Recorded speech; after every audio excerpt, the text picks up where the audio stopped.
जीवन की उड़ान चैनल में आप सभी का स्वागत अभिनंदन है। इस वीडियो में एक तथ्य पे चर्चा करना प्रासंगिक और समीचीन और उपयोगी समझते हैं।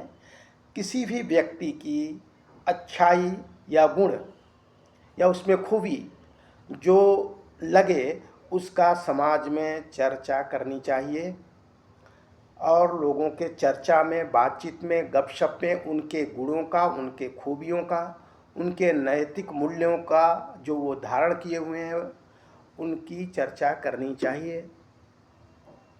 ये एक सिद्धांत है।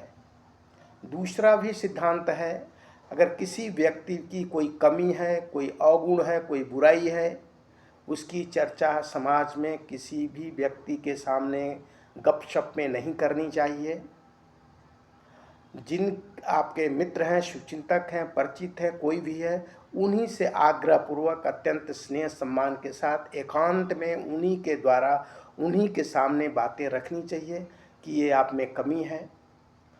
बाकी विषय उनका है, एक शुभचिंतक होने के नाते याद दिला सकते हैं तो ये अच्छी बात कही गई है। क्योंकि अगर किसी में कोई कमी है, कोई बुराई है, कोई अवगुण है, सामान्य रूप से व्यक्ति में होती हैं, ऐसा कोई नहीं हो सकता जिसमें सारे सर्वगुण संपन्न ही हो, कोई कमी ही ना हो। तो अन्य लोगों से कहने से कोई फायदा नहीं, ये निंदा माना जाएगा, ये अच्छी चीज़ नहीं मानी जाएगी, ऐसा लोगों का कहना है और ये सच भी है। और कोई कमी है तो उन्हीं से कहना जाए, क्योंकि दूर तो वहीं करेंगे, कोई और दूर तो नहीं करेगा, बस निंदा रस का आनंद ले सकता है।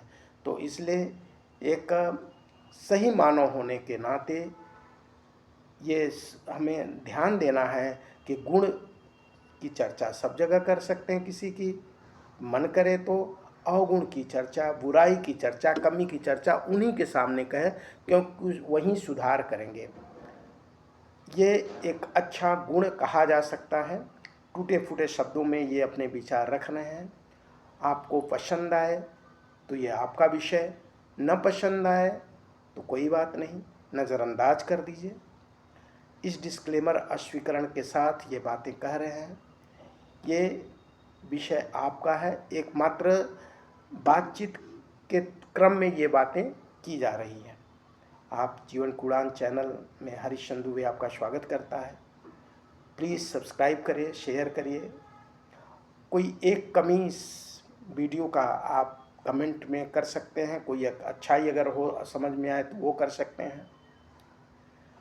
और परमपिता परमेश्वर जी से प्रार्थना करते हैं हाथ जोड़ के कि आप सभी के जीवन में खुशियों की, प्रसन्नता की, मुस्कान की, ठहाका की ढेर सारा बारिश हो और आप तन मन धन से हर दृष्टि से स्वस्थ रहें। बहुत बहुत आभार। पुष्प।